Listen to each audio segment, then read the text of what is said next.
Хе-хе, първото малко, но кефалче. Кефалче, но малко. Айде се да изvedем телефона. Отпред пред мен има активност. Чудеса.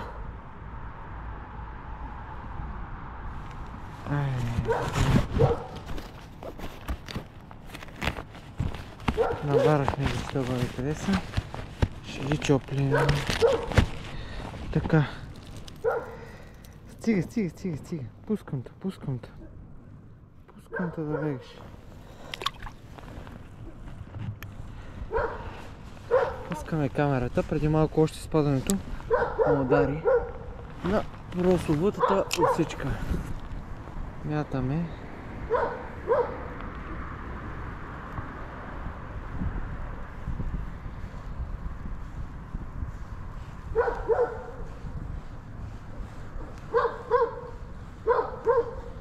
Охо!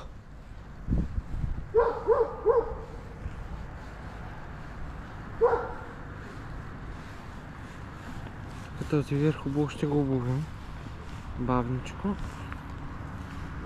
Само ще направим крачка напред. Ще метнем и там подклоните.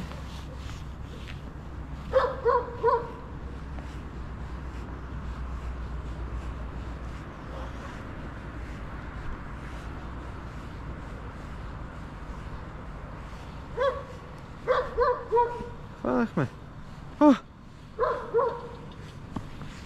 Второ, там изигра една риба, ще ги подадем.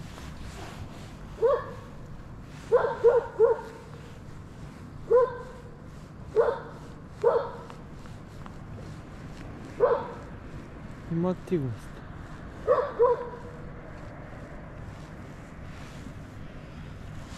Не е като да няма. Аз дори не очаквах да хвана. Ето го, ето там! Точно където скочи. Опа! Айде, хванахме го на лайфшот. Набарахме детската градина, ама е... Ела тука. Това просто усечката. Любим боец. Удряме му една снимка и го пускаме.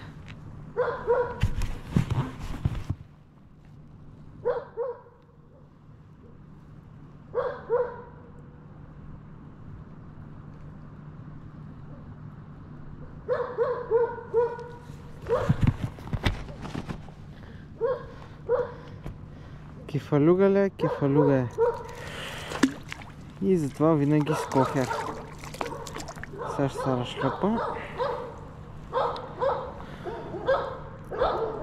И зато... Ехе!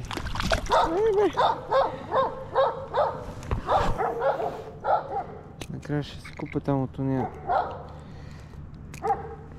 водицо държачи или какви бяха. Ей, коварна риба е кефала.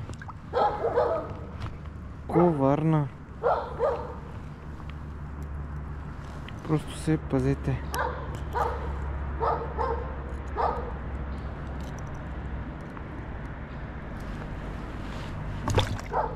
Айде, свободен е да бяга. Набарах ги. Набарах ги.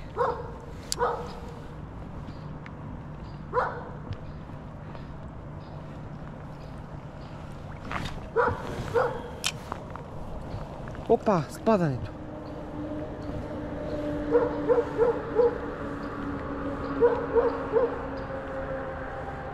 За сега няма да се приближаваме повече.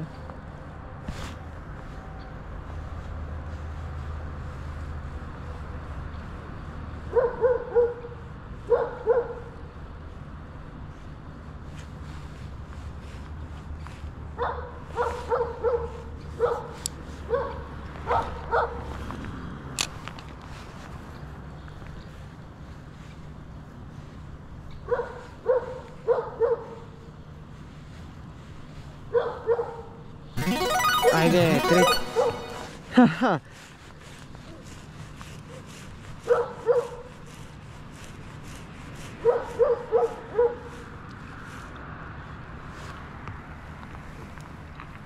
Кефал ли е, кефал е? Бебе, ама какво се прави? Да се успех. Набарате ли ги къде са се групирали, става сеч. Ето къде идва и проблема с тръварския риболов. От тази гледна точка потапяме го малко да се успокои. Защото когато ги набарат къде са, в повечето случаи с тръварите това и правят по цяла зима. Търсят, изследват къде се групират рибите. Един ден ДМКВ като хората опустошава. Айде! Аз слизам отдолу и слагам аз воблер, бе. Ще му микро майката. Казах ти да не псуваш, човек, бе, казах ти! Казах ти да не псуваш, снимам клип, бе. Да, ти не чувам, бе, какво викаш? Викам, казах ти да не псуваш, бе, снимам клип. Кога съм псувал, аз вече почнах да се не усещам.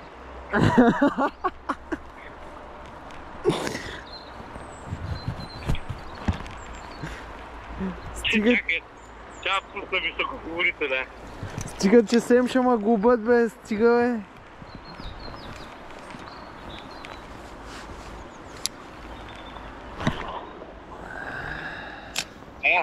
Сега се чува. Сега да набра телевизора.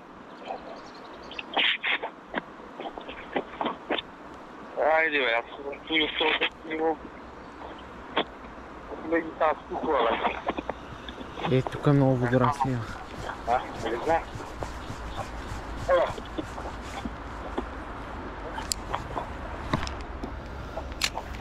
О.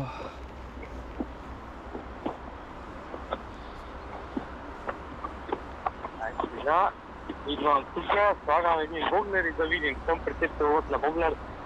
Турам с тях ги разпирал с пейде. Не се спря, не се спря.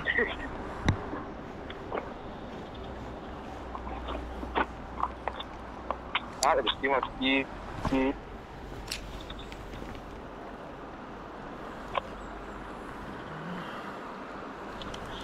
О, хубава риба, хубава риба. О, да. О, да. Абе, ти са и...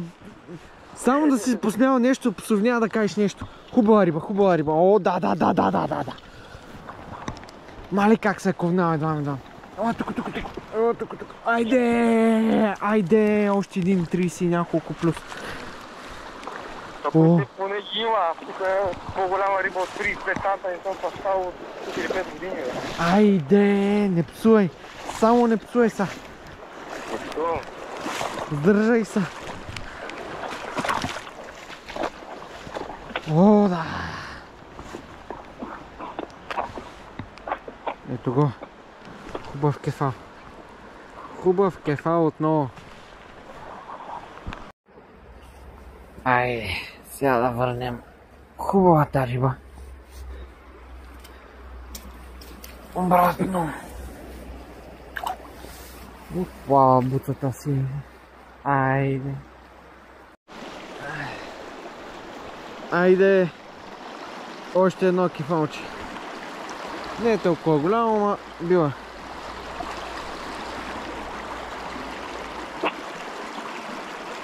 Прекрасна риба.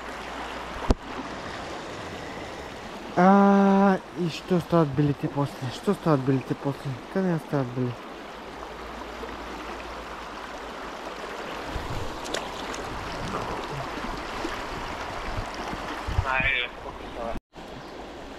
Чайте да покажем как се прави на Михаил Илиев.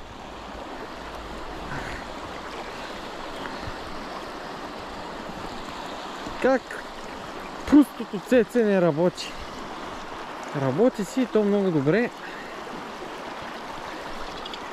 И то с хубави риби, ама тази вече ще я кепнем. Само трябва да знаеш как да го водиш, Айде! Хванахме го! Буцус. Буцус от всякъде. Кръста. Айде са. Да излезем да се снимаме. Охо, той се откачи. Още по-добре. Айде сега. Пускаме го. То бавец. Да бяга. Да бяга. Yes! Айде, хванахме една хубава риба. Хубава. Сега ще видим колко е хубава. Абе, не е лоша. Никак.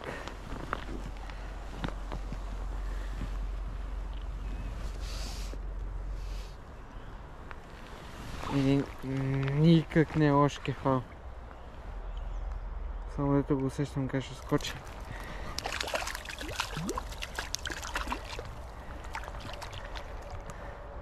Хубава рибка. Гасим да го снимаме. Ето го. Много ще го покажем.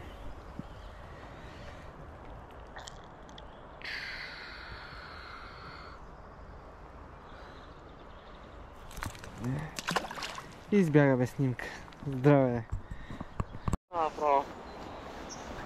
Не че вчера като удихнала нагоре по Балкане да се търся на къла, съм обикалял до 7 часа и след това не мога видя пътя да се прибера. Ти си луд? Луд съм. Чай, че се ядосах, дей бакаш се откачи, бе!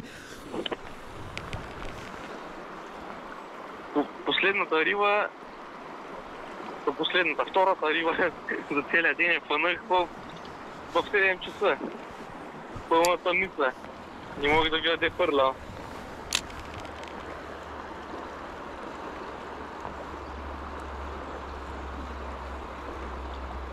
Те мухи направо го пододяват тук, при мене го правят на луд. Станах една полова риба и приключиха тук. Не. Край, хванеш, обудеш една по-хубава край. Да, съм ги спуснал тук, взимат къдеш под големия суд.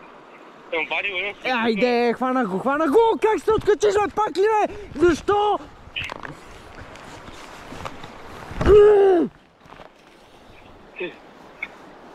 Това го имам поне на клип. Едвам се сдържам да не псувам, човек, разбери. Сега тук се качвам на любимото местенце. Здравейте! Напипахме къде са рибите, имахме доста голям успех. Те дори в момента продължават да се изкачат. Има голямо излипване на мухи, което ги прави доста активни и нападаха доста активно воблерчетата и блесничките. Като още в самото начало набързо извадих 3-4 рибки и оттам се започна голямото приключение, което изгледахте. Със сигурност ще посетя, даже един пролетя покрай мене в момента. Толкова много мухи има, че и те даже са станали активни. И със сигурност ще посетя реката и тези вирчета, които сега се намирам на тях, тук, в тези дни, за да видим как ще е пък тогава. Днеска наистина имаше голямо излюпване на мухи. Довиждане!